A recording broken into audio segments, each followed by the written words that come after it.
राहुल गांधी जो है वो क्रांतिकारी विचारों के हैं, मैं जानता हूं। लेकिन प्रॉब्लम ये है वो जिन लोगों से घिरे हुए हैं वो उनको ऐसा ट्रीट कर रहे हैं कि जैसे राहुल गांधी एक बच्चा है, वो कहीं गिर ना जाए, कहीं उनकी छवि खराब नहीं हो। अरे वो मेरे हम उम्र है, राहुल गांधी और मेरी सेम एज है, तो वो मेरे हम उम्र है, तो अब उनको ये बाजू की कोटरी की कोई जरूरत नहीं है। सलाहकार होने चाहिए, लेकिन निर्णय वो खुद ले सकते हैं। मैं ये मानता हूँ कि राहुल गांधी और उनके कुछ कुछ करीबी लोग जो हैं, कुछ एकदम करीबी, जैसे पवन खेरा वगैरह वगैरह वगैरह, मैं 4 नाम नहीं लेना चाहता क्योंकि दूसरों पे अन्याय होगा, तो वो लोग छोड़कर कांग्रेस अलग है और राहुल गांधी और उनका गुट अलग है। ये एक क्लियर मैसेज मैं आपको बताता हूँ। दूसरी बात, राहुल जी पे इतना दबाव रहता है, वो दूसरा फाड़ जो है वो उनका, कि राहुल जी अपने मन की बात, एक्चुअली मन की बात प्रधानमंत्री जो करते हैं उससे ज्यादा अच्छी मन की बात तो राहुल जी कर सकते हैं, लेकिन मन की बात उनको ये बात गार्डेड कर दिया गया है, इतना गार्ड किया गया है, उनको अध्यक्ष पद छोड़ना पड़ा। 19 की चुनाव के बाद उनकी बहन ने, प्रियंका ने, ये भी बोला कि मेरा भाई अकेले लड़ा। ये कहने के नौबत उनको आगे जो नेहरू जी के परपोते हैं और इंदिरा जी के पोते हैं, राजीव के पुत्र हैं, वो अकेले लड़े और आज भी वो अकेले ही लड़ रहे हैं। और बात यह है कि उनको ये बात जनता के साथ अगर शेयर करते हैं कि उनका अकेलापन, तो वो अकेले नहीं रहेंगे, जनता उनके साथ है। लेकिन प्रॉब्लम ये है कि वो शाम होते हैं तो उनके लोगों में जिस लोगों से घिर जाते हैं वो बीजेपी को मिले हुए हैं। ये अगर फेयर एंड स्क्वायर चुनाव होता है, अगर ये ईवीएम नाम का चिन्ह जो है वो क्या हुक्म मेरे आका नहीं बोलता है, तो ये 40 सीट से ऊपर नहीं जीत सकते 100%, क्योंकि पिछली बार कांग्रेस जीतते हार गई सिर्फ शरद पवार की वजह से। उनकी पार्टी ने, नेशनलिस्ट कांग्रेस पार्टी ने वोट खाए, नहीं तो 77 के 99 भी हो सकते थे। जब राजीव सातव जिंदा थे, वो प्रभारी थे वहां के, मुझे मालूम है कांग्रेस का, तो कांग्रेस इस बार जीत जाती। लेकिन कांग्रेस को भी इंटरेस्ट नहीं था। कांग्रेस ने ये ऐसा मानसिक इच्छा ऐसी बनाई कि उन्होंने छोड़ ही दिया, जैसे कि अभी जयराम जी ने छोड़ ही दिया ईवीएम का बात, यानी उन्होंने ऐसा छोड़ दिया। उनके छोड़ने से राजू भाई नुकसान तो देश की जनता का हो रहा है यार, हम गुलाम हो रहे हैं, जयराम जी नहीं हो रहे हैं। जयराम जी वो वही रहेंगे जहाँ हैं। ये आने वाले 5 साल में कांग्रेस पार्टी से लेके हर पार्टी को विसर्जित किया जाएगा मोदी जी द्वारा। उन्होंने कहा है कि मेरी अगली टर्म अगर मुझे मिलती है तो मैं बिग डिसीजन लूंगा, और बिग डिसीजन का मतलब एक पार्टी, 1 नेशन 1 लीडर और 1 रिलीजन। दोस्तों नमस्कार, 4 PM गुजरात पर, 4 PM न्यूज नेटवर्क पर आप सभी का बहुत बहुत स्वागत है। मैं हूं आपका दोस्त मयूर जानी। दोस्तों, पहले तो मैं उन सभी दर्शक मित्रों की जो लगातार डिमांड थी कि भाई आप के प्लेटफॉर्म पे राजू परुलकर साहब क्यों नहीं आ रहे हैं, आप उनको क्यों इनवाइट नहीं कर रहे हैं, तो वो जो आपकी शिकायत थी वो आज दूर हो जाएगी। और मैं आपको बता भी दूं कि ऐसा नहीं है, हम लोग कब से बात कर रहे हैं, लेकिन सबकी अपनी अपनी व्यस्तताएं होती है, उनकी भी अपने पूरा एक शेड्यूल होता है, तो उस हिसाब से वो समय जो है वो बैठ नहीं पा रहा था, मतलब वो एक जिसे कहते हैं मुहूर्त जो है वो सेट नहीं हो पा रहा था, पर आज हो गया है। तो आज हम जो है आपसे उनको मुखातिब करवाने जा रहे हैं। और जो सांप्रत समय में करंट अफेयर्स जो है हमारे आजकल जो देश में चल रहा है, उन सब मुद्दों पर उनका क्या टेक है। वरिष्ठ पत्रकार हैं, आप जानते हैं, राजनीतिक विश्लेषक हैं, तो वो क्या सोच रहे हैं आज भिन्न भिन्न जो कुछ 3-4 बड़े मुद्दे हैं इस देश में जो चल रहे हैं, उस पर जो उनके हम खुल के बात करने वाले हैं। उम्मीद करते हैं कि आपको ये बातचीत जो है बड़ी पसंद आएगी। तो मैं अब जो है बुला लेता हूँ राजू साहब को। आपको बता दें पहले कि बहुत सारे दर्शक जो हैं वो उनको लिख के कमेंट में भेजते हैं कि राजू जी को आप क्यों इनवाइट नहीं कर रहे हैं। मैंने कहा भाई हम तो कर रहे हैं, वो आना भी चाहते हैं, लेकिन 1 सेकंड आपका जो ऑडियो है वो म्यूट है। हाँ, तो मैंने कहा कि भाई हम तो लगातार चाहते हैं, लेकिन वो सेट नहीं हो पा रहा है टाइमिंग। वो म्यूचुअल हमारा टाइम सेट नहीं हो। मैं भी माफी चाहता हूँ क्योंकि मैं भी थोड़ा व्यस्त रहा और ज्यादा घूमना, क्या क्या कार्यकर्ता दुनिया भर के बुलाते हैं, तो पहले जाने हाँ कहने में उत्साह लगता है, लेकिन बाद में जाके आने में पूरा हड्डी नरम हो जाती है। तो वो सारा घूमना, और फिर इसमें आपका और हमारा म्यूचुअल टाइम नहीं मिल रहा था, वरना हम कब से बात कर रहे थे इस बात की, और हमें कोई वो नहीं है, हम दोस्त ही हैं। तो राजू भाई, अब शुरुआत से शुरू करते हैं। अब 4-5 मुद्दे जो है अभी जो करंट अफेयर को अगर लेकर चले हम, तो एक तो हमको समझ में आता है कि जो समझ में आता है वो, कि जो समझ में नहीं आता है वो ये है कि कि ये इलेक्शन कमीशन जो है, अब हालांकि बहुत सारी टिप्पणियां होती रहती है, तो हो रही है कि भाई ये इलेक्शन कमीशन तो एक स्वायत्त संस्था है, लेकिन ऐसा कुछ दिख नहीं रहा है। ठीक है, पर अब दो ज्वलंत उदाहरण दे दिए। अब उस पहले दे दिए शिंदे ग्रुप वाला, और शिंदे ग्रुप को तो बाबा साहब भी दे दिए, बाला साहब भी दे दिए, और अब जो है बताया जा रहा है, अब ये आ गया कि अजीत पवार जो है वो एनसीपी, असली एनसीपी है, और शरद पवार जो इस देश के सबसे वरिष्ठ पॉलिटिशियन है आज की स्थिति में, सबसे किसे कहते हैं कि मतलब क्या शब्द इस्तेमाल करें तारीफ के लिए उनकी, उनकी राजनीति की समझ को लेकर, वैसे पॉलिटिशियन जो है अब अचानक से जो है बेघर हो गए अपने घर से। इलेक्शन कमीशन क्या देखते हैं, इलेक्शन कमीशन को आप कैसे, how are you know making, I mean do you make any sense out of it, और how, what is your take on it, कैसे देखते हैं? नहीं, जिन्हें जिन्हें पहले पहले दिन से, यानी जब शिंदे गुट बाहर हो गया उद्धव ठाकरे शिवसेना से, यानी तभी से मुझे ये पूरा यकीन था कि जो लोग उम्मीद कर रहे हैं इलेक्शन कमीशन कोई क्रांतिकारी कदम उठाएगा या संवैधानिक कदम उठाएगा, क्रांतिकारी तो बहुत आगे की बात है, संवैधानिक कदम उठाएगा, तो मुझे पूरा यकीन था कि वो नहीं उठाएगा, क्योंकि बीजेपी का एक लीगल सेल है, और बीजेपी का भी नहीं, वो नंबर 1 की कोटरी जो होती है हमेशा, वो किचन कैबिनेट, उसका वो एक हिस्सा है इलेक्शन कमीशन, और वो वही करेगा जो वो लोगों को आसान हो और उनके लिए फायदेमंद हो। तो शिंदे गुट जब गया था, मैंने अपने साथियों को, कई लोगों को, दोस्तों को कहा था, और पॉलिटिशियंस को भी कहा था, हालांकि दोनों गुट के पॉलिटिशियंस को कहा था कि शिंदे गुट के भी पॉलिटिशियंस कई ऐसे थे, बेचारे कार्यकर्ता रहते हैं, वो तो पूछते रहते हैं भैया क्या होगा, भैया क्या होगा। मैं बोला अरे फिक्र मत करो यार, अब तुम तो महाशक्ति के कब्जे में आ गए हो पूरी तरह से, तो पूरा लॉलीपॉप और चॉकलेट मिल जाएगा।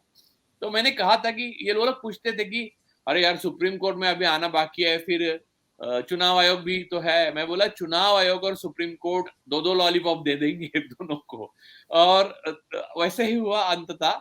हालांकि उद्धव जी के लिए ये मुमकिन ही लगा नहीं, उनको शॉक हुआ होगा कि अपने फादर यानी बाला साहब वो खुद जाने से, यानी यहाँ से उनकी डेथ हुई उससे पहले उन्होंने वीडियो पे बोला है कि मेरे उद्धव और मेरे आदित्य को आप संभालिए, महाराष्ट्र और भारत की जनता को कहा था।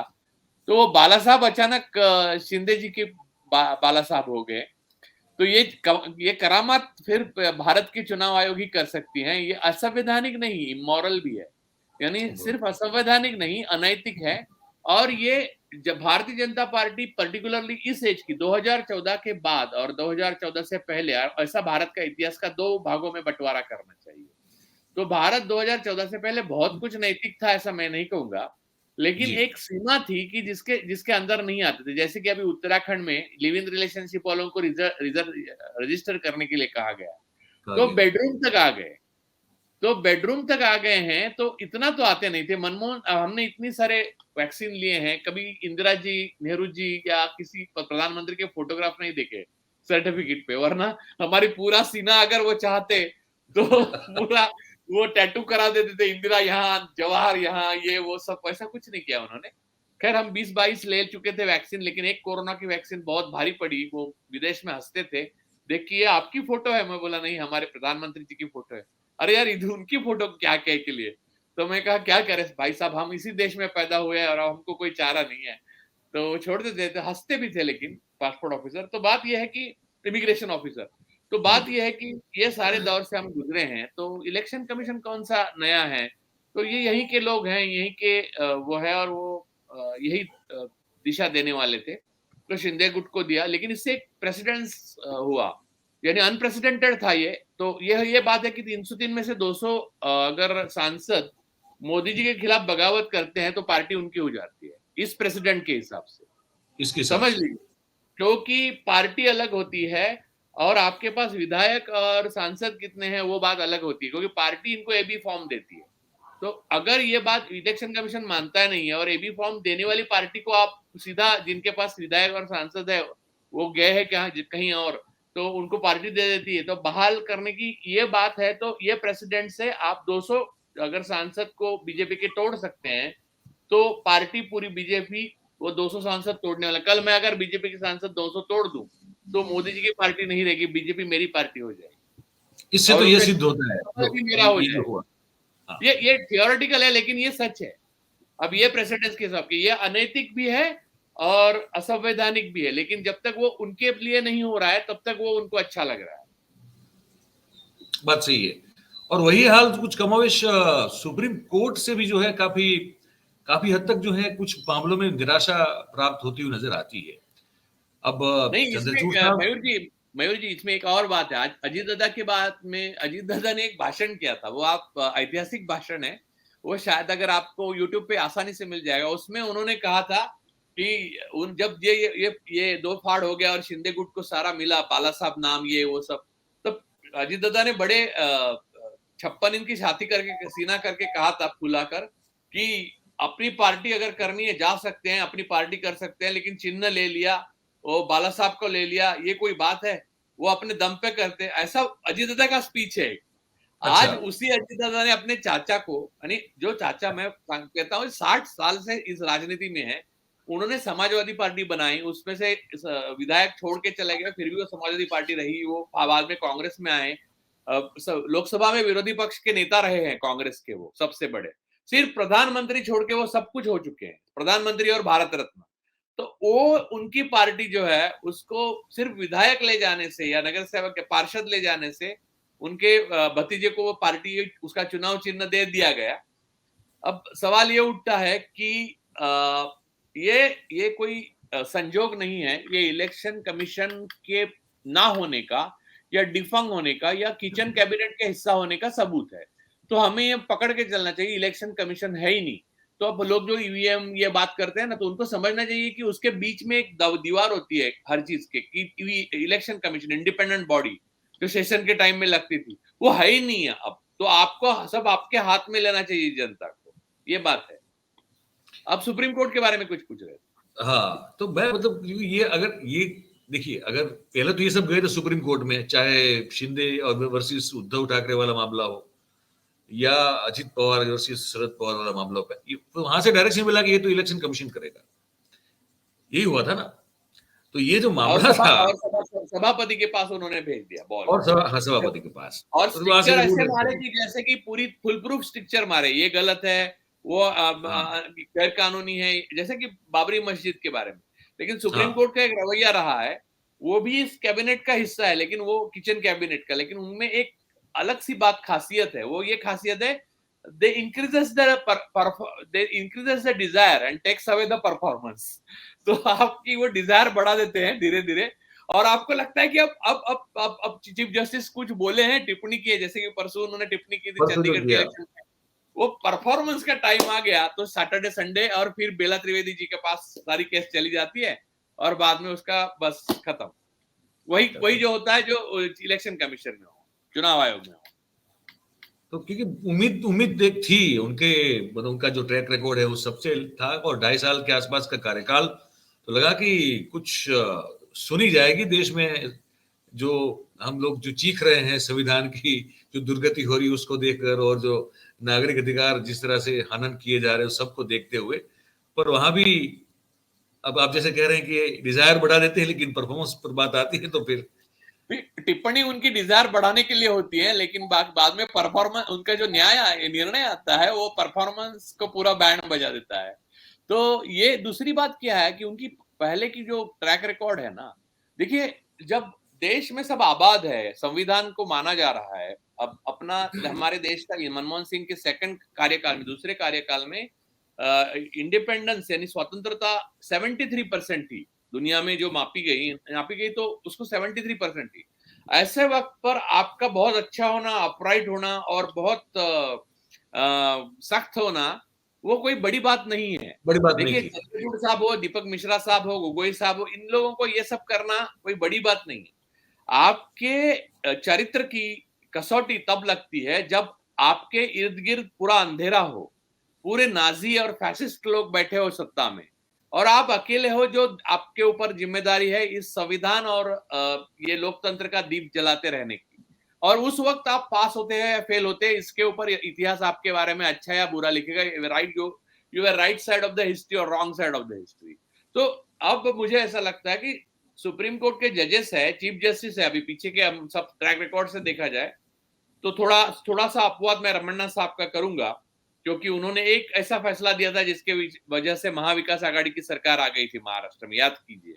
तो याद बाकी आज तक कोई जज और कोई भी चीफ जस्टिस, भाजपा 2014 के बाद की भाजपा जो है, उनकी सरकार के खिलाफ एक भी निर्णय नहीं दे पाई। वो बात बड़ी बड़ी करते हैं, बंद लिफाफे में कागज ले लेते हैं सबूत। अब बंद लिफाफे में आज 25 साल बाद आप देखोगे तो बंद लिफाफे अगर खोल के देखोगे तो अंदर कोरे कागज मिलेंगे। मैं लिख के देता हूं, क्योंकि बंद लिफाफे का क्या मतलब है कोर्ट में? क्या मतलब? बहुत ट्रांसपेरेंट बढ़िया। होना ही लोकतंत्र का सबसे बड़ा चिन्ह है। तो ये सारा असंवैधानिक मामला सिर्फ संसद तक नहीं है। 150 सांसदों को निलंबित किया, जिन्होंने अदानी के खिलाफ बात की उनको जेल में डाल दिया या निलंबित किया, वो सारी बात नहीं है।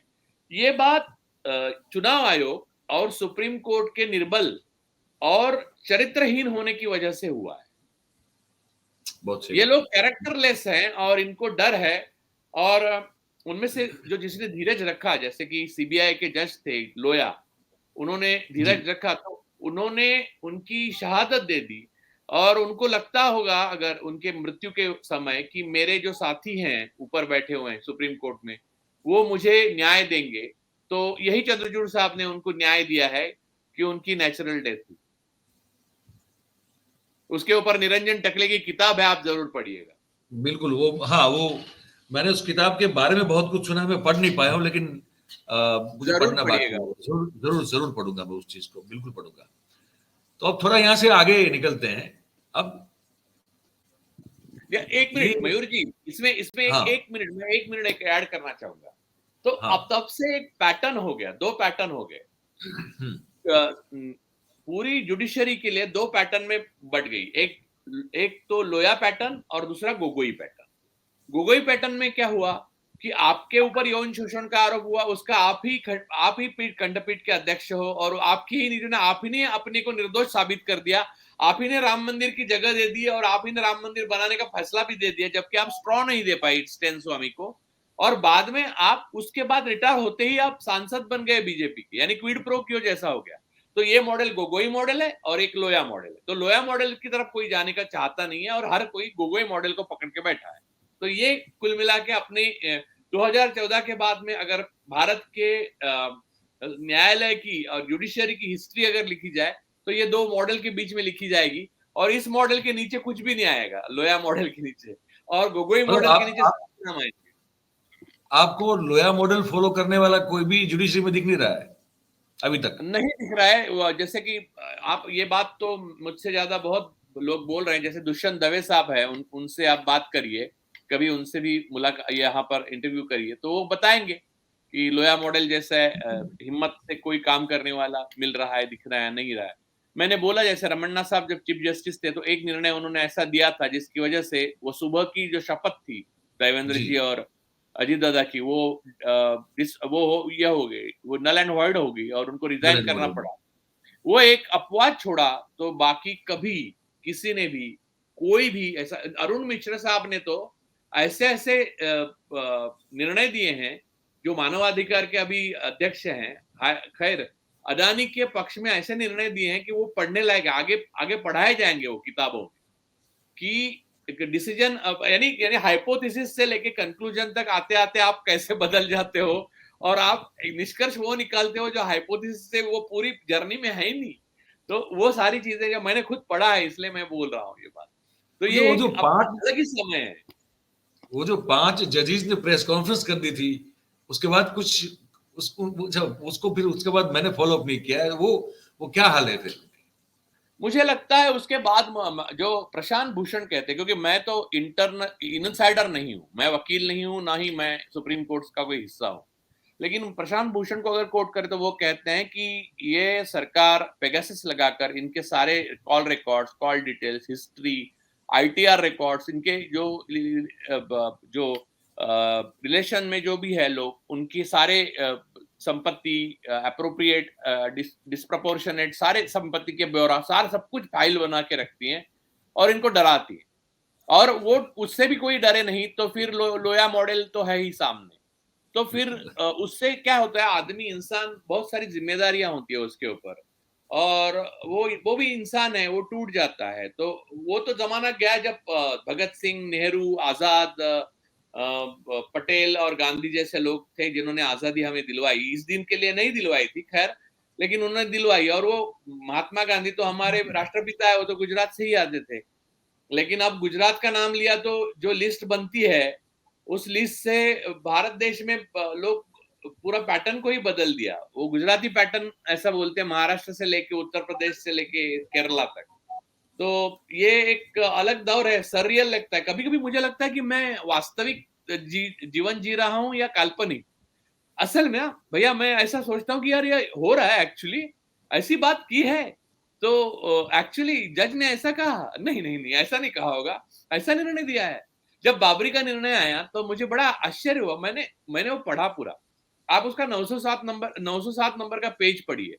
उस पे ये भी लिखा है कि उसमें कुछ है नहीं, उसमें अवशेष जो मिले वो मंदिर के नहीं है, और सारी चीजें, वो सारी बातें जो मंदिर बनाने के खिलाफ जाती है। और अंत में क्या, मंदिर बना और मुसलमानों के आस्था, 5 एकड़। हाँ, आस्था, तो आस्था बड़ी चीज, आस्था बड़ी चीज है। अब ये आस्था कहां से आ गई सुप्रीम कोर्ट को? तो ये बात, सारी चीजें जो है वो अनसाइंटिफिक, इमोरल, अनडेमोक्रेटिक और असंवैधानिक है। और इसमें हम जी रहे हैं, ये सफोकेटिंग है यार। और सफोकेटिंग इसलिए क्योंकि हमारे फोरफादर्स ने इसलिए नहीं संविधान लिखे थे और इतनी लाठियां खाई थी, फांसी पर गए थे, 7 लाख लोग मरे ब्रिटिशों के खिलाफ लड़ते लड़ते। अंडमान में इतने लोग गए, ये सारा इसलिए नहीं हुआ था कि ये लोग राज करे ऐसे। और ये एक माफिया तंत्र से राज किया जा रहा है।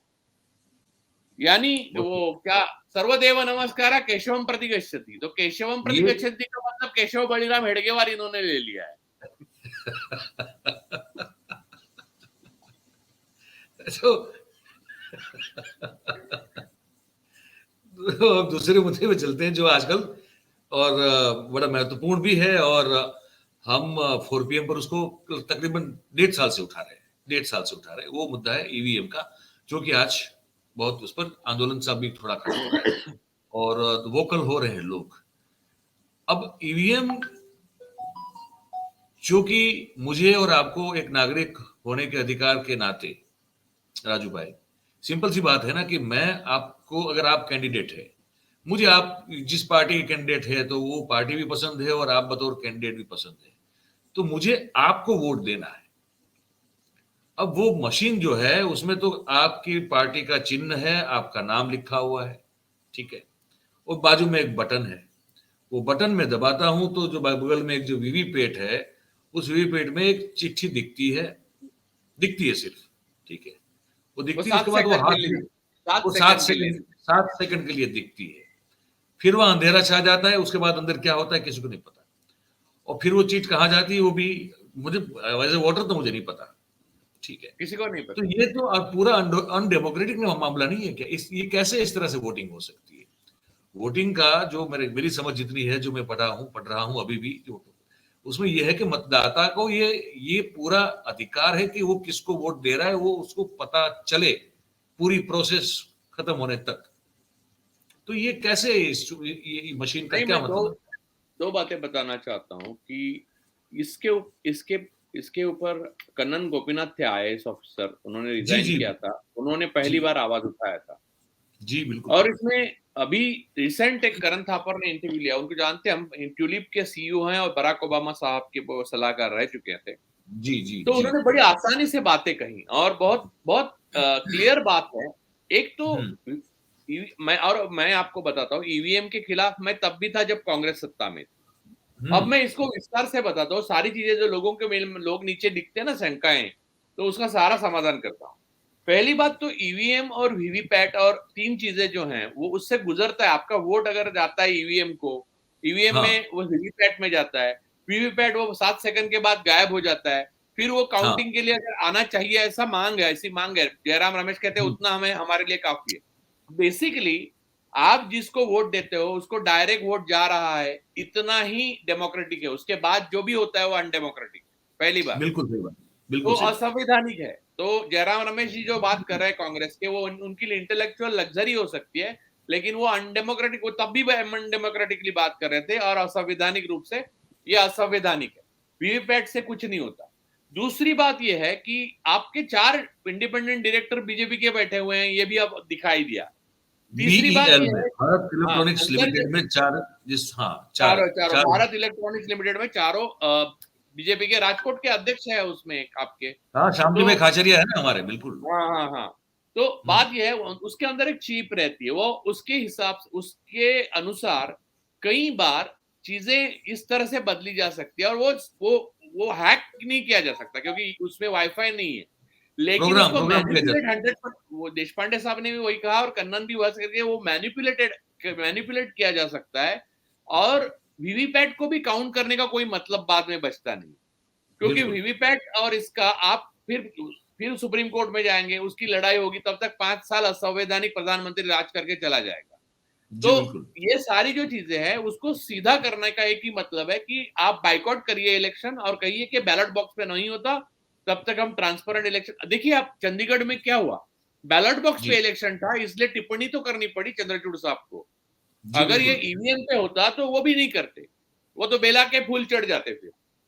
चलिए, तो पर राजू बात भाई, एक अगर एक बात अगर ये है, दूसरी दूसरी दूसरी बात का जवाब देता हूँ, लोग आपको पूछेंगे, वो बात का जवाब हम्म, देता हूँ। तेलंगाना में जी, आए, कर्नाटक में आए तो फिर कैसे आए, ये सब पूछते हैं हाँ, लोग। जी, तो बिल्कुल। एनिग्मा नाम की बात है, एनिग्मा सेकेंड वर्ल्ड वॉर में एक हुआ था, एक कोड बनाया था हिटलर की नाजी फोर्सेस ने। वो कोड है हाँ, ना, डिकोड करने में 2 साल लग गए ब्रिटेन ब्रिटिश को। आर्मी को, ब्रिटिश और जी, फिर अमेरिकन आर्मी को। वो जी, डिकोड हो गया, डिकोड होने के बाद क्या है कि जर्मनी की हर मूव उनको पता चलती थी, जी, लेकिन उन्होंने एक स्ट्रेटेजिक डिसीजन ये ले लिया कि हर मूव पता चले इसका मतलब ये नहीं कि हर मूव को हम जवाब दें। उन्होंने अगर वो ऐसा करते तो 2 साल पहले युद्ध खत्म भी हो सकता था, लेकिन उसमें एक डर भी था कि हिटलर को पता चलता है, हर बात कैसे पता चलती है इनको। तो ये डर से इन्होंने क्या किया कि 40% उनकी डिकोडिंग होने के बावजूद उस पर काम नहीं किया, सिर्फ 60% जितना आवश्यक है उतना ही डिकोड किया हुआ मैसेज पे उन्होंने रिएक्ट किया। तो जीत के लिए 2 साल ज्यादा लगे, लेकिन निश्चित जीत हासिल हुई और डिकोड करते रहे। तो आपको वो 543 वोट लाए जा सकते हैं मैनिपुलेट करके, लेकिन ऐसा कोई 543 नहीं लाएंगे, और पूरे के पूरे सारे राज्य लाना तो सीधी बेवकूफी है। ये तो समझना चाहिए कि कुछ राज्य देखिए, और उनके लिए राज्य कैसे हैं, आप देखिए महाराष्ट्र का एक पैटर्न है, फिर बिहार का आपने एक पैटर्न देखा, झारखंड में एक कोशिश देखी, फिर पिछली बार मध्य प्रदेश का एक पैटर्न देखा। ये तो एक एक पलड़ी में संतरे रखे हुए हैं, बस मैं संतरा ले लूं, छिलके निकालू और संतरा खा लूं, इतना ही उनके लिए राज्य की अहमियत है। वो चाहेंगे तब वो तेलंगाना को उठाएंगे, छिलका निकालेंगे और संतरा खा लेंगे, वो चाहेंगे तो मध्य प्रदेश, बस सेंटर को वो अपना चाहेंगे। बिल्कुल। तो राज्य एक दो इधर उधर करने में कोई दिक्कत नहीं है उनको। एक्चुअली मध्य प्रदेश, छत्तीसगढ़ और महाराष्ट्र में एक स्पेसिफिक मैं बात बताता हूँ। महाराष्ट्र में उनके इंटरेस्ट थे कि ये जो वेस्टर्न घाट्स है, जंगल सारे महत्वपूर्ण, सबसे दुनिया के ओल्ड जंगल, फेफड़े भारत के, उसमें कोयले के अपना रिफाइनरी वगैरह लगाना चाहते हैं ये अंबानी अडानी, तो वहां इंटरेस्ट है। और दूसरा तो धारावी में अडानी का इंटरेस्ट था, तो सरकार उनको गिरानी थी, उन्होंने वो ऑरेंज को ले लिया, छिलके निकाले, खा लिया। फिर उनको छत्तीसगढ़ में इंटरेस्ट था, तो हसदेव के जंगल में, तो छत्तीसगढ़ का ऑरेंज ले लिया, छिलके निकाले, ऑरेंज खा लिया। तो जिसमें उनको इंटरेस्ट नहीं, अभी तेलंगाना में कोई पॉइंट नहीं है उनको, अभी जरूरत नहीं है, जब जरूरत पड़ेगी तो तेलंगाना भी आ जाए। तो जो लोग आगे आकर पूछते हैं फिर वो कांग्रेस आई है वहां ये अरे यार, ये थियरी सेकंड वर्ल्ड वॉर में प्रूव हो चुकी है कि आपको डिकोड करना आता है, इसका मतलब आप 100% यूज नहीं करेंगे, आप सावधान नहीं करने के लिए आप 40% 30% छोड़ देंगे। ये खेल है ये। और दर्शकों को मैं ये बताना चाहता हूं कि राजू भाई ने अभी जो कहा ना, बड़ी महत्वपूर्ण बात कही। इस पर फिल्म बनी है, बहुत बढ़िया एक फिल्म बनी है। हॉलीवुड वालों ने एक फिल्म बनाई है। इसका नाम शायद एनिग्मा है या कुछ और है, लेकिन इसी टॉपिक पर है कि कैसे जर्मनी का जो कम्युनिकेशन सिस्टम था वो इतना जटिल था कि ये लोग पकड़ नहीं पा रहे थे, और उसको डिकोड करने के लिए काफी एक 2-2.5 साल का अरसा लगा। और उसके बाद भी वो 2-2.5 साल तक जो है उसको चलने दिया, जैसे राजू भाई ने कहा, कि ताकि तुरंत जो है हिटलर को पता ना चल जाए कि हमने डिकोड कर लिया है। तो अगर पता चल जाए तो हो सकता है कुछ और मूव कर ले वो, तो इसीलिए उसको स्ट्रेटेजिकली इस्तेमाल किया। तो ये ईवीएम जो है वो भी हमारी समझ ऐसी है कि इसको बहुत ही स्ट्रेटेजिकली इस्तेमाल किया जा रहा है, कि जैसे फिर पूरी बात राजू भाई ने आपको समझा दी। वो फिल्म आप ढूंढ के देख लीजिएगा, आपको मिल जाएगी, वो कहीं किसी ओटीटी प्लेटफॉर्म पे होगी, मैंने 2-3 बार देखी हुई है। तो ताकि आपको पता चले कि इस तरह की बातें होती है और ये बहुत महत्वपूर्ण होती है। पर राजू भाई एक चीज, अब जैसे भी जयराम रमेश का आपने जिक्र किया, मैं वहां जाता हूं, आता हूं वहां पे, लेकिन सबसे पहले मैं वहां जाना चाहता हूं कि अब देखिए राहुल गांधी सज्जन व्यक्ति है ऐसा दिख रहा है, मुझे ये भी दिख रहा है कि शायद उनके इरादों में कहीं कोई देश के प्रति इनके जो इरादे हैं वो सही लग रहे हैं, ठीक है। पर जब वो न्याय यात्रा निकाल रहे हैं भारत जोड़ो जोड़ने के साथ साथ, तो जो 5 न्याय की बात करते हैं उसमें सबसे मुझे लगता है कि उससे सबसे ऊपर तो ये न्याय होना चाहिए जो देश की जनता के साथ उनको करवाना चाहिए कि भाई ये बैलेट से चुनाव करवाओ। इतने बड़ा जो अन्याय इस देश में देश की जनता के साथ, नागरिकों के साथ हो रहा है, उस पर राहुल गांधी एक शब्द क्यों नहीं बोल रहे हैं? ये मैंने दिग्विजय सिंह को भी पूछा था, मैंने कुछ और कांग्रेस के प्रवक्ताओं को भी पूछा था, लेकिन इस बात का जवाब किसी के पास नहीं है। देखिए, मैंने कल ट्वीट डाला था, आप मेरे ट्विटर अकाउंट पे देख सकते हैं @राजू पुरोलेकर। तो उस पे जवाब में कोट करके दिग्विजय साहब ने लिखा भी है कि हम इससे सहमत है, हमारे रेजोल्यूशन है 2018 का कि हम ये इलेक्शन ईवीएम से नहीं चाहते। लेकिन इमीडिएटली शाम को जयराम रमेश जी का बयान आता है कि हम ईवीएम से के खिलाफ नहीं है, बस वीवीपैट का गिनती हो। जहां ईवीएम मशीन्स गायब हो जाती है और उसकी गिनती नहीं होती 5-10 साल, तो ईवीएम का वीवीपैट का काउंट करेगा। और उस पे जवाब दे चुके हैं सुप्रीम कोर्ट में, इसमें जवाब हो चुका है। देखिए, इसी जयराम रमेश जी ने 6 महीना पहले खत लिखा है इलेक्शन कमीशन को, और उन्होंने अपॉइंटमेंट नहीं दी। तो क्या किया इन्होंने? तो आज के बाद वीवीपैट काउंट नहीं किया, बाद में वीवीपैट में भी गड़बड़ी है, वो मैनिपुलेट करे किया जा सकता है, वो हम लोग बाजू में रखते हैं। बस हम लोग ऐसा मानते हैं कि वीवीपैट ही अंतिम है, चलो। तो ये क्या करेंगे? इनमें इतनी ताकत है क्या? 6 महीना बैठे रहने। देखिए, इन्होंने कहा कि जिंदा कौमें 5 साल इंतजार नहीं करती, ये लोहिया जी ने कहा था। तो जयराम रमेश जी 6 महीना इंतजार करते रहे खत लिख के इलेक्शन कमीशन को। क्यों आगे जाकर किताब लिखने वालों को एक सबूत मिले खत लिखा था करके। तो इनकी कोई बात ग्राउंड लेवल पे लड़ाई पर आती ही नहीं, पहली बात। और दूसरी बात, मैं राहुल गांधी जी की न्याय यात्रा पे आता हूं। राहुल गांधी जी की न्याय यात्रा अपने आप में एक महत्व रखती है। 5 न्याय इंपॉर्टेंट हैं, इसमें कोई शक नहीं है। और उनकी भारत जोड़ो यात्रा का भी हमने स्वागत किया था और हमने हमेशा कहा है हम राहुल गांधी के साथ हैं। समस्या अलग है। समस्या यह है कि राहुल गांधी जिन बुढ़ाऊ लोगों से घिरे हुए हैं, ओल्ड गार्ड जिनको कहते हैं, तो उनको उनकी दादी ने जिस तरह से अपनी पार्टी में क्रांति लाई थी, सीधा पार्टी तोड़ दी, 2 फाड़ कर दिए और इंदिरा कांग्रेस बना ली। और जो सिंडिकेट वाले थे उनको घर बैठाया। तो वो करना कांग्रेस के लिए हमेशा जरूरत है। गांधी जी के टाइम में भी हुआ, तिलक के टाइम में भी, कांग्रेस में बार बार होता है। जैसे कि सांप अपना वो बदल लेता है, वैसे वो वो ईगल का भी होता है, वैसे ही कांग्रेस का भी रहा है कि वो बदल लेता है। 40 साल बाद वो ईगल का पूरा वो बदल लेता है और फिर जवान हो जाता है, फिर 40 साल के लिए। तो कांग्रेस को ये बहुत जरूरी है कि इनको ओल्ड गार्ड्स को बाजू रखें, उनकी इंटेलेक्चुअल कैपेसिटी वो किताब लिखने में खर्च करे। वो ग्राउंड पे लड़ नहीं ना सकते, जो ग्राउंड पे लड़ सकते हैं उनकी। आप देखिए, आज कड़कड़ाहट, इतनी भयानक ठंड में, सर्दी में, दिल्ली में 10 लाख लोग रास्ते पे हैं, वकील है और फार्मर्स हैं ईवीएम के खिलाफ, और ये बयान नहीं दे रहे हैं और ये इधर उधर की भटकी भटकी बातें कर रहे हैं। और ये देना है, वो देना, अरे वो देना है तब देंगे ना जब सत्ता में आएंगे, और सत्ता में तुम्हें आने ही नहीं देंगे। 4 डायरेक्टर बैठे हुए हैं बीजेपी के। मैं आपको बताता हूँ, ईवीएम और वीवीपैट से इलेक्शन होते हैं तो मोदी जी को आराम से 400 प्लस सीट्स मिलेंगे, वो खुद उन्होंने कहा है।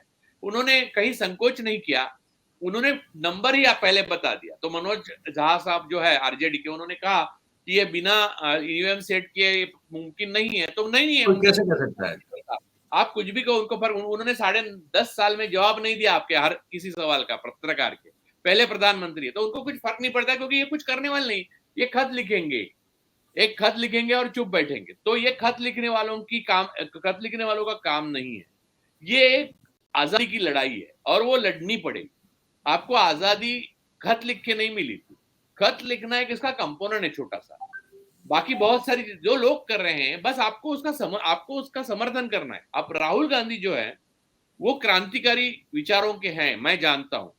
लेकिन प्रॉब्लम ये है, वो जिन लोगों से घिरे हुए हैं वो उनको ऐसा ट्रीट कर रहे हैं कि जैसे राहुल गांधी एक बच्चा है, वो कहीं गिर ना जाए, कहीं उनकी छवि खराब नहीं हो। अरे वो मेरे हम उम्र है, राहुल गांधी और मेरी सेम एज है, तो वो मेरे हम उम्र है, तो अब उनको ये बाजू की कोटरी की कोई जरूरत नहीं है। सलाहकार होने चाहिए, लेकिन निर्णय वो खुद ले सकते हैं। तो राहुल गांधी को बेझिझक अपनी बात बोलनी चाहिए। लोगों के मन में जो बात है ईवीएम के बारे में, नहीं चाहिए बैलेट बॉक्स चाहिए, हम बहिष्कार करते हैं, चाहे कोई करे नहीं करे, कांग्रेस पार्टी बहिष्कार करेगी, ये इंटरनेशनल कम्युनिटी तक ये बात जानी चाहिए। तो ये अगर राहुल गांधी नहीं कर सकते तो हमेशा हम विफलताओं से घिरे रहेंगे, हम गुलाम बनेंगे। इसके वजह होगा विपक्ष, और विपक्ष एडजस्टमेंट कर लेता है। विपक्ष यहाँ वहां जाते हैं, उनके खास दोस्त भी ज्योतिरादित्य सिंधिया, जितेंद्र सिंह सब गए हैं बीजेपी में, तो वो एडजस्टमेंट ऊपर होती रहती है और नीचे हम गुलाम हो जाते हैं। हमारे बेडरूम में ये घुस रहे हैं, हम शाकाहार मांसाहार खा रहे हैं वो देख रहे हैं। हमारे नीचे सोसाइटी में कांच पर श्री राम इतना गंदी तरह से लिख के रखा है कि वो परेशान करता है मुझे देखते वक्त, क्योंकि मैं बेसिकली आर्ट का आदमी हूँ। तो वो एस्थेटिक सेंस नहीं है नई संसद को, वो देख के मैं परेशान हो जाता हूँ। तो ये सारी चीजें, ये सारी विफलता, ये सारा सफोकेशन, सारा डिप्रेशन, हमारी आजादी की लड़ाई इसलिए नहीं लड़ी गई थी। तो रास्ते पे लड़ाई करना नहीं, तो करने वालों को कम से कम सपोर्ट करिए यार। बामसेफ कर रही है, लॉयर्स कर रहे हैं, जजेस कर रहे हैं, तो रास्ते पे आकर लड़ रहे हैं, दिल्ली में, लखनऊ में लड़ रहे हैं, और नासिक में तो ग्राम सभाओं ने ये पारित किया है कि ईवीएम से हमारे गांव में ईवीएम नहीं आएगा। तो ये लोग सपोर्ट नहीं करेंगे तो ये लोग अलग दुनिया में जिएंगे क्या? तो ये लोग, इसका मतलब देखिए दो विकल्प है, या तो इन लोगों को सपोर्ट करो या चुप रहो। इसका मतलब आप मोदी को सपोर्ट कर रहे हो। तो मुझे अब लगता है कि विपक्ष मोदी जी को सपोर्ट कर रहा है, हैंड इन ग्लोव्स है। और ये बात राहुल गांधी को चक्रव्यूह भेजना बहुत जरूरी है, उनका नहीं तो उनके ही लोग अभिमन्यु कर रहे हैं। क्यों, बहुत सही बात है। क्योंकि जैसे आपने कहा भाई, अगर आप अच्छा वोट लोग आपको दे रहे हैं, आप तक वो वोट पहुंच नहीं पा रहे हैं लोग, जैसे मैं भी देख रहा हूं, आप भी देख रहे हैं, लोगों में इसको लेकर गुस्सा है। लोग अरे इसलिए तो भाई लोग, चार राज्य, मैं वो साहब 4 राज्य में बताता हूँ। बिहार में आरजेडी, छत्तीसगढ़ में और मध्य प्रदेश में कांग्रेस, ये 3 राज्य तो मुझे पक्का मालूम है कि बीजेपी ने नहीं जीते थे। और चौथा राज्य आपका खुद का राज्य है गुजरात, मैं इतनी नहीं आ बड़ी रहा संख्या में हार मैं, चुके थे। गुजरात में मैंने हार पक्की थी और बीजेपी की, ये और ये मैंने ईवीएम से जीता गया है। चुनाव से पहले मैं बिल्कुल साफ कहा करता था, मेरे ऑन रिकॉर्ड कार्यक्रम है, कि अगर फेयर एंड स्क्वेयर चुनाव होता है, अगर ये ईवीएम नाम का जिन्न जो है वो क्या हुक्म मेरे आका नहीं बोलता है, तो ये 40 सीट से ऊपर नहीं जीत सकते थे। 100%, क्योंकि पिछली बार कांग्रेस जीतते जीतते हार गई सिर्फ शरद पवार की वजह से। उनकी पार्टी ने, नेशनलिस्ट कांग्रेस पार्टी ने वोट खाए, नहीं तो 77 के 99 भी हो सकते थे। तब बिल्कुल राजीव सातव बिल्कुल जिंदा थे, वो प्रभारी थे वहां के, मुझे मालूम है जी कांग्रेस का। बिल्कुल। तो कांग्रेस इस बार मैं जीत जाती, लेकिन कांग्रेस को भी इंटरेस्ट नहीं था। कांग्रेस ने ये ऐसा मानसिकता, इच्छा ऐसी बनाई कि उन्होंने छोड़ ही दिया। जैसे कि अभी जयराम जी ने छोड़ ही दिया ईवीएम का बात, यानी उन्होंने ऐसा छोड़ दिया, यानी किस्मत से छोड़ दिया। उनके छोड़ने से राजू भाई नुकसान तो देश की जनता का हो रहा है ना। यार हम गुलाम हो रहे हैं, जयराम जी नहीं हो वही रहे कह हैं। रहा हूँ, जयराम जी वो वही वहीं तो रहेंगे जहां हैं। वही तो कह रहा हूँ। और अगर ये अभी भी इस मुगालते में है, अगर आपकी राय जानना चाहूंगा, जो मैं इनको जितना जानता हूं, कि आप अगर ये लोग अभी इसी मुगालते में जीते हैं कि चलिए एक पॉलिटिकल राइवलरी है, लेकिन ये आरोप प्रत्यारोप लगते रहेंगे, लेकिन हम जो है वो साबुत रहेंगे, मतलब politically we will live, we will be alive. तो ये बड़े मुगालते में जी रहे हैं, मेरी ये सोच है। नहीं ये तो खत्म करने वाले नहीं हैं नहीं सब। नहीं नहीं, ये आने वाले 5 साल में कांग्रेस पार्टी से लेके हर पार्टी को विसर्जित किया जाएगा मोदी जी द्वारा। उन्होंने कहा है कि मेरी अगली टर्म अगर मुझे मिलती है तो मैं बिग डिसीजन लूंगा, और बिग डिसीजन का बड़े मतलब फैसले। एक party, one nation one leader, और वन रिलीजन, ये डिसीजन रहेगा। और वन कास्ट भी रहेगा वो, और brahminism, that's all. That's all. तो ऐसे में राहुल गांधी मतलब कैसे वो जो है, अब वो तो उनके पास भी तो खबर पहुंची। और दिग्विजय सिंह से हमारी जब बातचीत हुई थी, जब इंटरव्यू किया था, तो उन्होंने पूछा था, मैंने सैम पित्रोदा साहब से पूछा हुआ है एक बार, मेरे उनसे अच्छे संबंध है, उनका भी इंटरव्यू किया था। तो कहते हैं कि नहीं, हम राहुल जी को बताते हैं और राहुल गांधी इस मामले में पूरी बात जानकारी रखते हैं। तब कई बार मन में ये शंका खड़ी हो जाती है राजू भाई कि क्या कांग्रेस जो है इस पाप की भागीदार है? क्या हो सकता है कि यूपीए हाँ, टाइम में इसका इस्तेमाल हुआ देखिए हो? अभी मैंने हमेशा और कई बार कहा है, मेरी एक किताब आ रही है अनलाइक राहुल गांधी, वो राहुल गांधी के ऊपर है। मैं जी। ये मानता हूँ कि राहुल गांधी और उनके कुछ करीबी लोग जो हैं, कुछ एकदम करीबी, जैसे पवन खेरा वगैरह वगैरह वगैरह, मैं चार नाम नहीं लेना चाहता क्योंकि दूसरों पे अन्याय होगा। जी। तो वो लोग छोड़कर कांग्रेस अलग है और राहुल गांधी और उनका गुट अलग है। ये एक जी। क्लियर मैसेज मैं आपको बताता हूँ। दूसरी बात, राहुल जी पे इतना दबाव रहता है, वो दूसरा फाड़ जो है वो उनका, कि राहुल जी अपने मन की बात, एक्चुअली मन की बात प्रधानमंत्री जो करते हैं उससे ज्यादा अच्छी मन की बात तो राहुल जी कर सकते हैं, लेकिन मन की बात उनको, ये बात गार्डेड कर दिया गया है, इतना गार्ड किया गया है, उनको अध्यक्ष पद छोड़ना पड़ा। 19 जी। की चुनाव के बाद उनकी बहन ने, प्रियंका ने, ये भी बोला कि मेरा भाई अकेले लड़ा। ये कहने के नौबत उनको आ गई, जो नेहरू जी के परपोते हैं और इंदिरा जी के पोते हैं, राजीव के पुत्र हैं, वो जी। अकेले लड़े और आज भी बिल्कुल। वो अकेले ही लड़ रहे हैं। और बात यह है कि उनको ये बात जनता के साथ अगर शेयर करते हैं कि उनका अकेलापन, तो वो अकेले नहीं रहेंगे, जनता उनके साथ है। लेकिन प्रॉब्लम बिल्कुल। ये है कि वो शाम होते हैं तो उनके लोगों में जिस लोगों से घिर जाते हैं वो बीजेपी को मिले हुए हैं।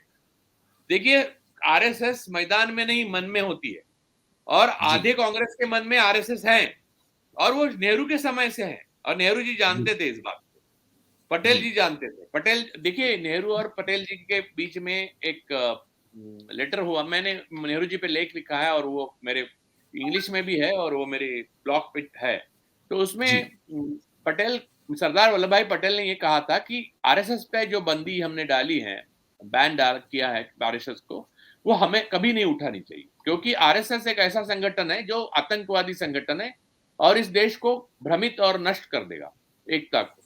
तो इस पर नेहरू जी ने बहुत अच्छा खत लिखा है। हालांकि नेहरू जी ने एक अलग आर्टिकल लिखा है, वो भी मैं आपको एक लाइन बताता हूँ पहली उसकी, वो आज जी। एकदम उनके कितने क्रांतिदर्शी थे नेहरू, वो पता चलता है। तो नेहरू जी ने उनको जी। खत लिखा है, पटेल जी को, कि देखिए हम लोकतंत्र बनाने में लगे हुए हैं, हमारे साथ आजाद हुए कई देश है जो लोकतंत्र नहीं बन पाएंगे, जैसे कि पाकिस्तान हुआ, कहीं हुआ, जिम्बाब्वे, कई देश हुए, 14 लेकिन 14 देश हमें हैं। लोकतंत्र बनना है, और लोकतंत्र में हमारे खिलाफ और हमसे अलग विचारधारा रखने वाले कितने भी कठोर लोग हों, हमें हमेशा के लिए उन्हें दबा के नहीं रखना चाहिए, इसलिए हमें आरएसएस का बैन उठाना चाहिए। ये नेहरू ने लिखा है। तो जी। आरएसएस अगर आज जो जो दादागिरी कर रही है, इज नेहरू फॉल्ट, ये नेहरू की गलती है, ये वाकई मानना पड़ेगा। और दूसरी बात, नेहरू जी ने गांधी जी की मृत्यु के बाद एक आर्टिकल लिखी थी, उसके पहली लाइन थी ये कि गोडसे द्वारा महात्मा जी को, बापू को मार दिया गया। क्या ये एक षड्यंत्र का, ये एक षड्यंत्र की समाप्ति है या एक नए षड्यंत्र की शुरुआत है? शुरुआत। तो ये साबित हो गया कि वो नए षड्यंत्र की शुरुआत थी, और आज एक दूसरी कड़ी उसकी पूरी हो गई, और इसकी भनक तक कांग्रेस राहुल गांधी को लगने नहीं देती। तो ये प्रॉब्लम ये है, और हम उसमें पीछे जा रहे हैं, जनता। तो कुल मिला के जो बात अभी मुझे मेरे मन में एक दो सवाल और भी हैं अभी। एक तो ये है कि आप जो कह रहे हैं कि भाई ये राहुल गांधी बेसिकली अपने जो एडवाइजर्स हैं उनके द्वारा उस तरह से गार्डेड हैं कि वो अपने आप को स्वयं प्रकट उस तरह से नहीं कर पा रहे हैं जिस तरह से वो उनको करना चाहिए। एक बात देखिए, तो ये है। उनकी उनकी उनकी जो कोशिशें हैं वो दिखती है, लेकिन देखिए उनके एडवाइजर जो है वो अक्सर कौल और धर जैसे तो है नहीं, हाँ। जो विश्व की जान, वो तो एक खत लिख, चुनाव आयोग को खत लिखने के बाद 6 महीना जो इंतजार करे, वो वो खैर, वो ऐसे ऐसे ऐसे लोगों से घिरे रहने से मैं पसंद करूंगा कि मेरा कोई एडवाइजर ही ना हो। बिल्कुल तो सही बात बात यह है कि मुझे, देखिए राजनीति एक मैदान की चीज है, राजनीति जनता की चीज है। राजनीति में मेरे और आपके जैसे लोग क्यों नहीं जाते हैं? क्योंकि हमारा कोई बैकग्राउंड नहीं है, और हमारे साथ मसल पावर, मनी पावर, या कोई भी पावर, जनता की जनता में लोकप्रियता, ये सब आसान नहीं हासिल करना, वो राहुल जी के पास है। लेकिन वो परिस होता है ना, जो पत्थर जिसको लगाने से सोना बनता है, वो उनके पास होने के बाद उनको पता चलने नहीं दिया जा रहा है कि उनके पास वो है। तो अब ये बात यहाँ पर आके रुकती है, यही उनके दादी के साथ हुआ था। लेकिन जी। दादी ने पहचान लिया कि ये मोरारजी देसाई, कामराज, ये सब जो लोग हैं उन्होंने अपनी सेवा की है, जैसे कि आज भी जो उनके सलाहकार है उन्होंने पार्टी की सेवा तो खूब की है, लेकिन उनका टाइम खत्म हो गया। जैसे कोई भी दवा हो, उसकी एक्सपायरी डेट खत्म होने के बाद उसको इस्तेमाल नहीं करना चाहिए, ताकि वो जानलेवा हो सकती है। वैसे अब ये ओल्ड गार्ड्स है, वो खतरनाक हो चुके हैं, क्योंकि उनकी एक्सपायरी डेट जा चुकी है उनके इस्तेमाल करने की। तो राहुल जी को ये निर्णय लेना पड़ेगा, और ये निर्णय आज ले तो ठीक है, नहीं तो शायद वो निर्णय लेने के परिस्थिति में नहीं रहेंगे, क्योंकि मोदी जी इतने कुटिल नेता हैं कि वो अगली बार चुनाव जीतेंगे जैसे ही ईवीएम से वो जो भी करना है करेंगे, जो भी करना है जीतने के लिए करेंगे। चंडीगढ़ के मेयर के लिए सीधा इतना कर सकते हैं, जबकि वो कैमरा में दिखाई देता है, तो बिना कैमरे के अंधेरे में वो ईवीएम में वो कुछ भी करेंगे, 400 के ऊपर सीट लाएंगे। और उसके बाद देश में कोई पार्टी, कोई नेता, कोई आवाज, कोई ट्वीट, कोई यूट्यूब, कोई अपने जैसा चैनल, ऐसी बात कुछ भी नहीं होगा, और ये देश मध्य युग में जाएगा। हम अपनी बराबरी अफगानिस्तान से करने लगेंगे। स्त्रियों के लिए वही रहेगा कि घर, और वो तो मोहन भागवत ने बोला ही है। अब ये लिव इन रिलेशन पे आ गए, आपको शाकाहार खाने के लिए बोलेंगे, आपको 10 चीजें और बोलेंगे। राम अवतार है बोलेंगे आप, तो आपको मारेंगे, क्योंकि राम अवतार नहीं है, राम भगवान है। तो आपको बुद्ध नवा अवतार है, तो आप पूछेंगे कि बुद्ध नवा अवतार है तो हम पूछते क्यों नहीं अपने भगवान के इसमें मूर्ति बनाकर? तो वो बोलेंगे कि सवाल पूछने का नहीं। आप कहेंगे कि बुद्ध मूर्तियां गाड़ दी है, उसके ऊपर मंदिर बने, उसको तोड़ दें और बुद्ध की मूर्ति मंदिर बनाए, विहार बनाए फिर से वापस, तो आपको मारने के लिए लोग आएंगे, आपको नाटक नहीं करने देंगे, आपको सिनेमा नहीं करने देंगे। ये सारी चीजें शुरू हो जाएगी, और पूरी तरह से वो आज भी स्टेट स्पॉन्सर है लिंचिंग, तो वो तब भी स्टेट स्पॉन्सर ही रहेगी। तो फिर आपके हाथ में कुछ भी नहीं रहेगा। राहुल गांधी को यह समझना चाहिए, ये आखिरी कुछ पल है, आखिरी मौका है। अब ये जो ओल्ड गार्ड्स है उनके, वो अपनी जिंदगी जी चुके हैं, वो आजादी में, खुशहाली में और लग्जरियस लाइफ जी चुके हैं।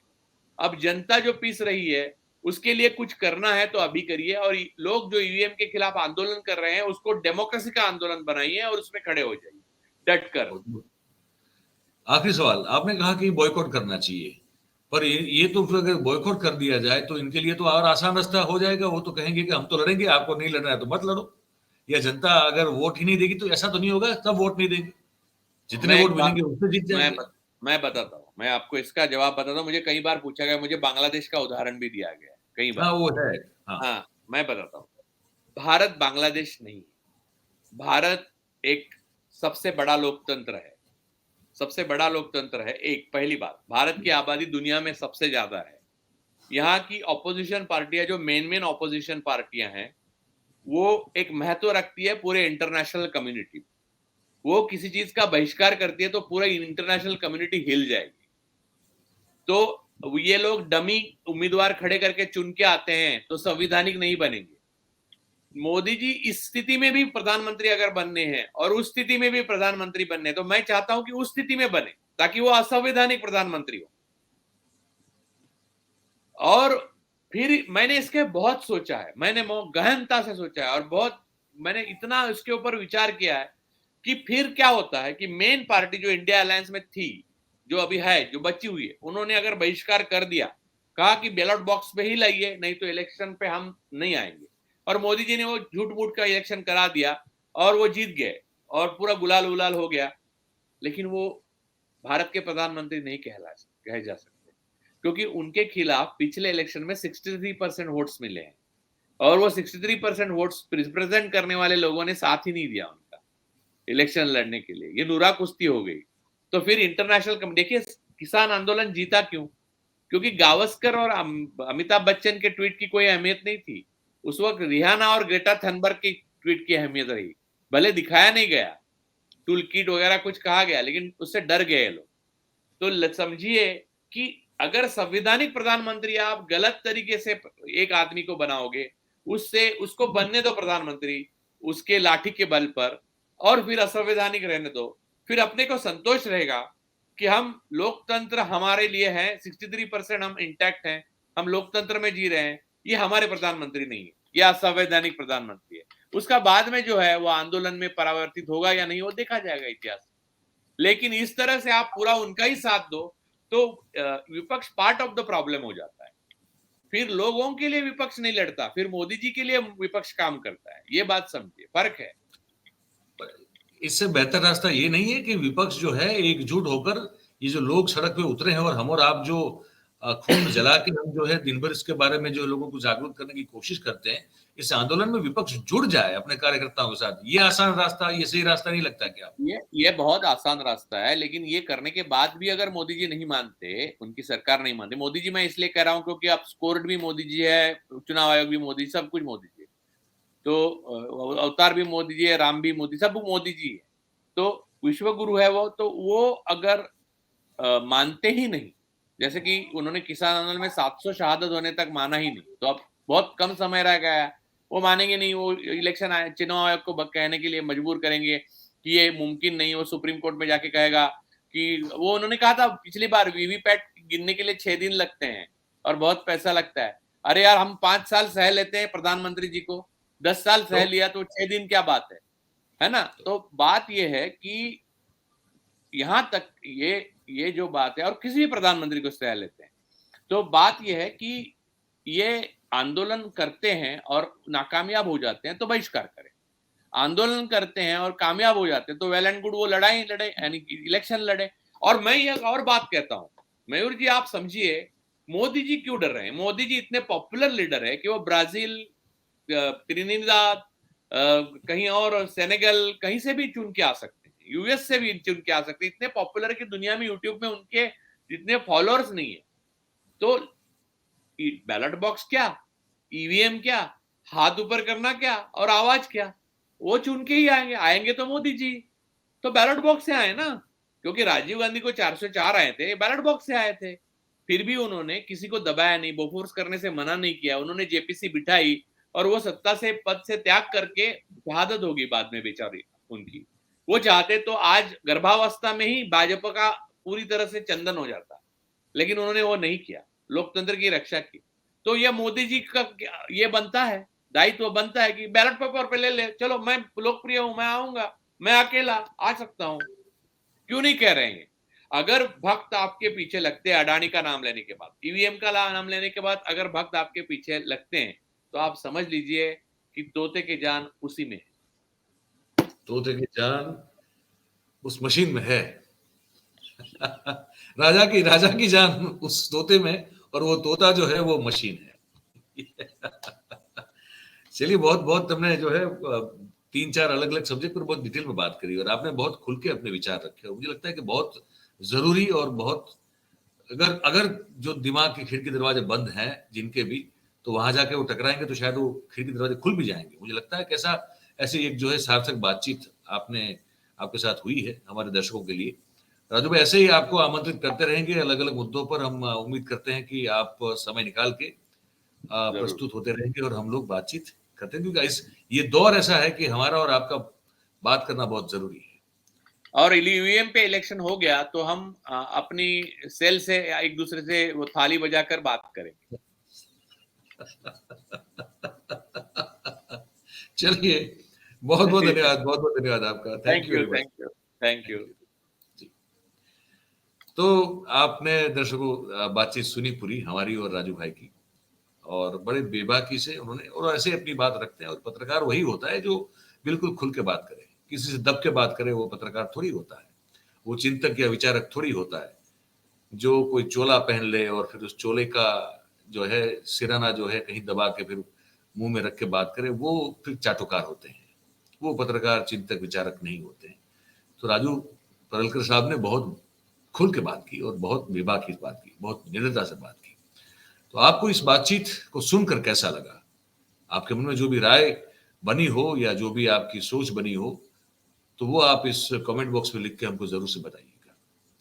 और अगर बातचीत आपको हमारी पसंद आई हो, अच्छी और सही और सच्ची लगी हो, तो फिर इस वीडियो को आप लाइक करें, इसकी जो लिंक है उसको फिर हो सके उतना आप शेयर कीजिए, ताकि ये बातचीत जो है जो ज्ञानवर्धक है वो ज्यादा से ज्यादा लोगों तक पहुंच जाए, आप सबके सहयोग से और आप सबके समर्थन से। ये बहुत जरूरी है। और हमारा जो चैनल है 4PM न्यूज नेट, आप जानते हैं नेशनल है हमारा, फिर प्रादेशिक है 4PM गुजरात समेत तो वहां जाके आप उसको सब्सक्राइब करें और अपने आसपास के लोगों से करवाएं। और ज्वाइन का बटन आप देख रहे हैं हमारे चैनल पे लगा हुआ है, अगर वो दबाएंगे तो उससे हमको आप आर्थिक सहयोग भी कर सकते हैं, तो वो भी जरूर करें, ये आपसे एक अपील है। बहुत बहुत धन्यवाद आप सभी का इस कार्यक्रम में हमारे साथ जुड़ने के लिए। Thank you very much. नमस्कार।